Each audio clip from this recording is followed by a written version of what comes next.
Every day I enter this building, I wear a necklace that reads power, transformation, and miracles.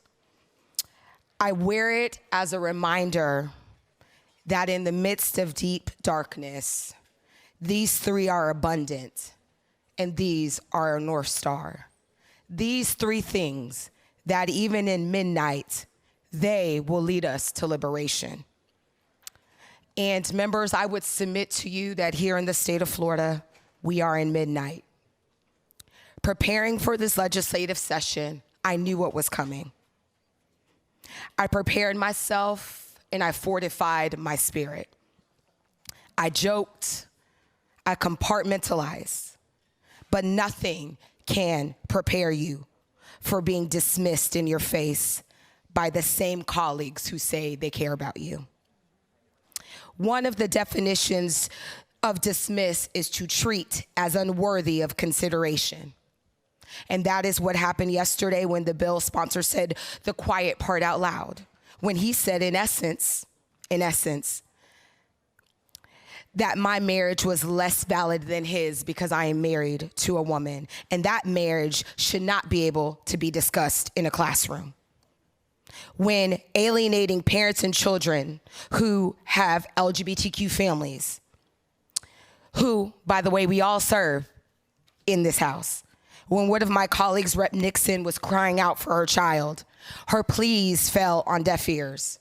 Her rights as a parent are not even taken into consideration in this bill.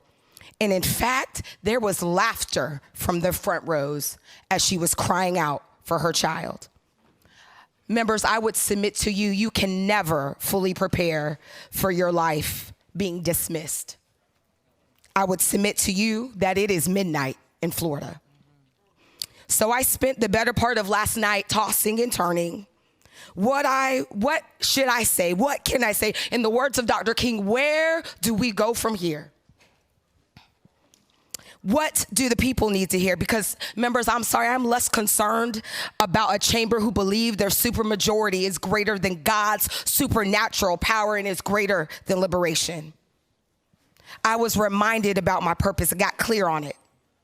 And for those of us in the back rows, our purpose is this: to be a prophetic voice and a conduit for liberation, to paint a picture for the people of what happens when we win. We know liberation can be birthed from a backseat of a bus. That same liberatory story is the same story that this bill seeks to ban. Beloved, we are in midnight in Florida. Dr. King, in his sermon, A Knock at Midnight, he shares that midnight was interrupted by a knock. I would offer to you that this is a sign, a signal, a wake-up call.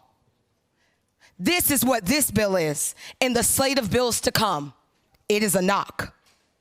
This knock is orienting us to the time we are in. It is telling parents who love and support their children that the government knows better than you. It is telling teachers, if they identify outside of this box that we want to create for them, to go back in the closet or leave or stop teaching.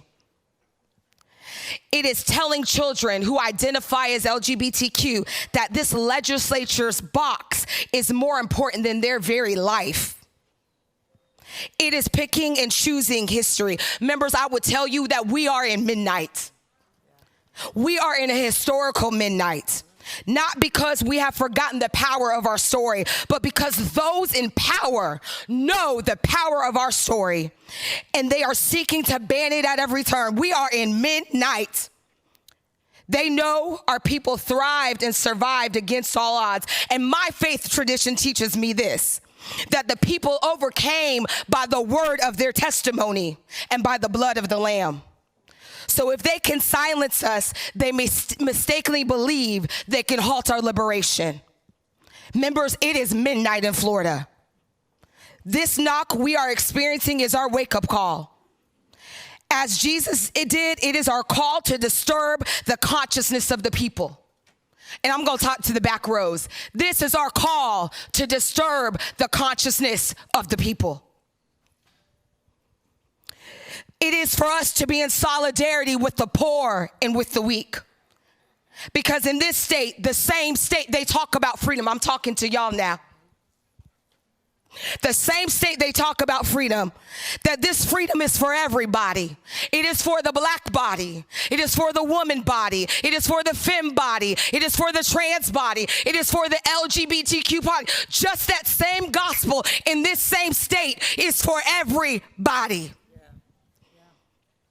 This bill is an intentionally vague bill. Classroom instruction isn't defined.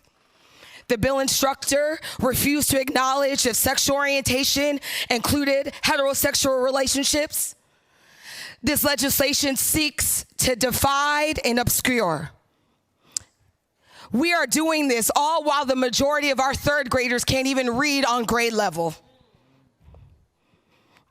While it is midnight, there's some good news. There is hope at midnight. It means the previous day is done. It signals that a new day is on the horizon. We must have midnight in order for there to be a new world. We must have midnight in order for a world that is inclusive of everybody. We must have midnight. The midnight we're experiencing signals to us that liberation, because everything I do is out of a framework of people, all people getting free. So they cannot ban us. They cannot silence us. Back rows, they cannot ban us. They cannot silence us. I know their God is the super majority, but they cannot ban us and they cannot silence us. So I will end with the words of Kendrick Lamar. We've been hurt.